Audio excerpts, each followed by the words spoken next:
Welcome to movie max. இந்த episode நம்ம என்ன பார்க்க போறோம்னா, இப்போ ரீசெண்டா ஜியோ ஹாட்ஸ்டார்ல ஒரு நல்ல வெப் சீரிஸ் வந்திருக்கு அப்படின்னு நினைச்சுதான் நான் பார்த்தேன்.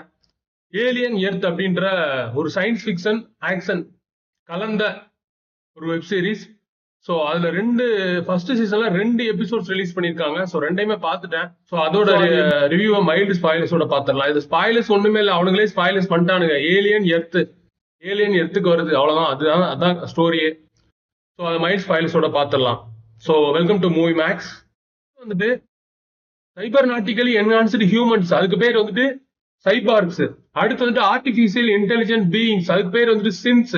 அடுத்து வந்துட்டு synthetic being downloaded with human conscious, அதுக்கு பேர் வந்துட்டு ஹைபிரிட்ஸ். ஸோ ஹைபிரிட்ஸ், சின்ஸ், அப்புறம் சைபார்க்ஸ், இந்த 3 வகையான ஒரு சூப்பர் நேச்சுரல், ஒரு சூப்பர் பவர் உள்ள ஒரு சிந்தட்டிக் ஹியூமன்ஸ், ஏஐ டெக்னாலஜி, இந்த ஸ்பெசிமென்ஸ் எல்லாத்தையும் வச்சு உருவாக்குறாங்க. ஸோ இது மூலியமா வந்து ஒரு 5 கார்பரேட் கம்பெனிஸ் அவங்க வந்துட்டு உலகத்தையே நம்ம ஆளலாம் 2120. எங்க 2120?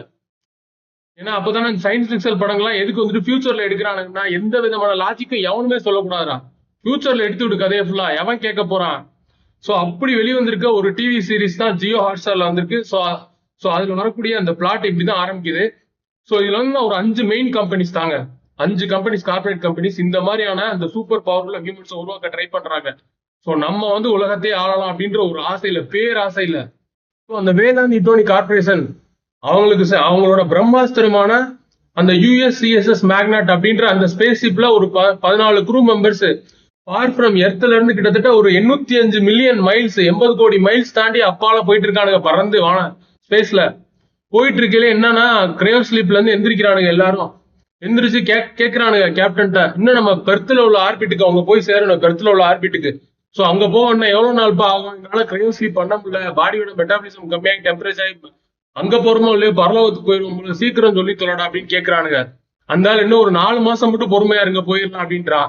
ஸோ இவனுக்கு சும்மாவா போறானுங்க, ஏலியன் குட்டிங்களை வேற உள்ள ஒரு லேப்ல வச்சு கொண்டு போறானுங்க ரீசர்ச் பண்றதுக்கு. அப்ப பாத்துக்குங்களேன். ஸோ இந்த மாதிரி இவனுக்கு போயிட்டு இருக்கானுங்க. அதோட வந்துட்டு அங்க வந்து க்ளோஸ் பண்றானுங்க. அங்க வந்துட்டு ஒரு அம்மா வந்துட்டு அந்த ஏலியன் குட்டிங்களுக்கு எலிக்குட்டி எடுத்து போடுது சாப்பாடுக்கு. ஸோ போட்டுட்டு கிரையோ ஸ்லீப் பயந்துகிட்டே கிரையோ ஸ்லீப் போவாமா இல்ல உயிரோட இருக்குமா இல்ல என்ன நடக்கும்னு ஒரு பயத்தோட எல்லாரும் போய் படுக்கிறானுங்க. ஸோ அதோட அந்த இது க்ளோஸ் ஆகுது.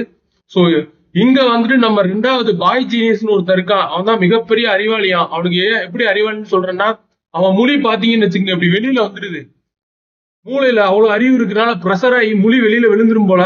அவன் வீடியோ கால் பேசுறதுனா கூட இப்படி நம்மளால நார்மலா பேசுவோம்ல, அவனுக்கு அதிக அறிவுனால 2 காலை வச்சு தூக்கி இப்படி வச்சு பார்த்து பேசுறான் அவன். அவனோட கம்பெனி பேரு தான் வந்துட்டு அந்த முக்கியமான ஒரு கம்பெனி. அதுல கம்பெனி வந்து நெவர்லாந்து ரிசர்ச் ஐலாண்ட் அங்க இருக்கு. அங்க வெண்டி அப்படின்ற ஒரு பொண்ணு, அவன் வந்துட்டு கேன்சர் பேஷண்ட் போல. இவன் போய் இந்த மாதிரி இவன் என்னமா பண்றான், இந்த சூப்பர் ஹியூமன்ஸை உருவாக்கணும்னு இவன் இந்த அறிவாளி நான் சொன்னல, அதாவது பயங்கரமான அறிவாளி, மகா அறிவாளி. இவன் வந்துட்டு உண்மையிலேயே பக்கா அறிவாளியா இல்ல மகா முட்டாளான்றது நீ அடுத்த சீரீஸ் வரும்போதுதான் தெரியும். ஸோ இவன் என்ன பண்றான்னா, எல்லா சின்ன குழந்தைங்களும் கூப்பிட்டு, வாங்க குழந்தைங்களா, உங்களுக்கு தேவையான ஸ்வீட்ஸ் என்ன வேணுமோ என்ஜாய் பண்ணுங்க, உங்களை வேற உங்களுக்கு சாவே கிடையாது, உங்களை எவனாலையும் சாவடிக்க முடியாதா, நீங்க மட்டும் தானே இந்த உலகத்துல வாழ்வீங்க, நான் கூட நாளைக்கு செத்து போயிடுவேன்டா, ஆனா நீங்க வாழ்வீங்கடா, நீங்க வந்து கணக்கு எடுக்கலாம்டா, எத்தனை பேர் வந்திருக்கா அந்த உலகத்துல, வாழ்ந்திருக்கான் செத்துருக்கான் லிஸ்ட் எடுக்கிறதாண்டா உங்க வேலை அப்படின்ட்டு எல்லாருக்கும் ஆசையை காட்டி, குறிப்பா சிக்னஸ் முடியாம இருக்கிறவங்க தான் டார்கெட் பண்ணி ஃபர்ஸ்ட் கொண்டு வர்றான். பொண்ணு வந்து வெண்டி அப்படின்ற ஒரு பொண்ணு.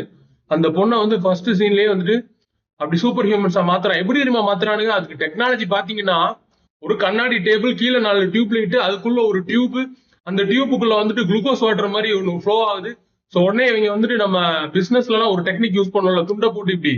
ஸோ அது துண்டை போடாம இவங்க வந்துட்டு அந்த வெண்டி அந்த பொண்ணு போயிட்டு இன்னொரு பக்கத்துலயே வந்துட்டு அந்த டிரான்ஸ்லேட் பண்ணக்கூடிய அந்த பாடி இருக்குது. ஸோ அதுல அப்படி கை வச்ச உடனே அப்படியே மாறிடுறாங்க. ஸோ அந்த அளவு தான் எடுத்திருக்கானுங்க. ஸோ இதுக்கு அடுத்து என்னென்ன மாதிரியான சம்பவங்கள் நடந்துச்சு அப்படின்றதான் இந்த 2 எபிசோட்ஸ். ஸோ இது வந்து நம்ம ஃபுல்லா வந்து நெகட்டிவ் சொல்ல முடியாது, ஒரு சின்ன நெகட்டிவ், ஏன்னா மித்த பேலன்ஸ் எபிசோட் வந்தாதான் என்னென்ன நெகட்டிவ் சொல்ல முடியும். ஸோ அது எப்படி போகுதுன்னு தெரியல. ஸோ வந்துட்டு இதுல என்னென்ன சின்ன பிரச்சனைகள் இருக்குன்னா, நான் சொன்னல இந்த மாதிரி தான். ஃபர்ஸ்ட் எபிசோட் வந்துட்டு கொஞ்சம் ஆரம்பத்துல கொஞ்சம் ஸ்லோவா போயிட்டு கொஞ்சம் பிக்கப் ஆகி அதுக்கப்புறம் ஒரு நார்மலா வந்துட்டு, செகண்ட் எபிசோட பொறுத்தளவு பரபரப்பா இருக்கு. பட் ஒரு சில சீன்ஸ்ல வந்துட்டு அந்த ஏலியன்ஸ் பாத்தீங்கன்னு வச்சுங்களேன், அந்த காஸ்டியூம்ஸ் எப்பப்பா நம்ம ஊரெல்லாம் இருந்துச்சுன்னு வச்சுங்களேன், அந்த தோலை உரிச்சு கொண்டு வந்து டைல்ஸ் ஃப்ளோரிங்க்கு போட்டுருவானுங்க, கிரானைட்ஸுக்கு பதிலா. அந்த அளவுக்கு பளபளப்பா இருக்கு. நல்ல வேளை நம்ம ஊர்ல இல்ல அந்த மாதிரி ஏலியன்ஸ். ஸோ அந்த மாதிரி இருக்கு ஏலியன்ஸ் காஸ்டியூம்ஸ், அதெல்லாம் நல்லா இருக்கு பாக்குறதுக்கு. ஸோ அது மட்டும் இல்லாம இந்த 2 எபிசோட்ஸ்ல நான் என்ன ஒரு பிரச்சனைனா வந்துட்டு, அந்த பில்டிங் கொலாப்ஸ், அந்த ஸ்பேஸ் ஷிப் வந்துட்டு ஒரு கிராஷ் லேண்ட் ஆகும். நம்ம ப்ராடிஜி இருக்கானே அந்த பாய் ஜீனியஸ் அறிவாளி, அவனோட இதுல வந்துட்டு அந்த ஸ்பேஸ் மோதும் போது அந்த பில்டிங் கொலாப்ஸ் ஆகி விழுகிறதுல வந்துட்டு கிராபிக்ஸ் வந்துட்டு அந்த அளவு, அதாவது மிங்கிள் ஆகல ஒரு சில இடங்கள்ல, நீங்க பார்க்கும்போது உங்களுக்கு தெரியும். பட் ஏலியனுக்கு போட்ட காஸ்டியூம் தான் எனக்கு கண்ணை உறுத்திக்கிட்டே இருந்துச்சு. ஸோ நீங்க அதையும் பாருங்க. ஸோ மித்தபடி இந்த எபிசோட் பார்க்கலாமா வேணாம கேட்டா, இந்த ரெண்டுமே வந்துட்டு ஒரு ஒரு டீசென்டான வாட்ச் தான். ரொம்ப மட்டம்னு சொல்ல முடியாது, நெகட்டிவ்ஸ் அதிகம் சொல்ல முடியாது. என்ன காரணம்னா பேலன்ஸ் வரணும். ஸோ தேங்க்ஸ் ஃபார் வாட்சிங். சப்ஸ்கிரைப் அவர் சேனல் மறந்துடாம லைக் பண்ணுங்க, ஷேர் பண்ணுங்க, சப்ஸ்கிரைப் பண்ணுங்க. அடுத்து ஒரு நல்ல பக்காவான ஒரு படத்தோட நம்ம மீட் பண்ணலாம்.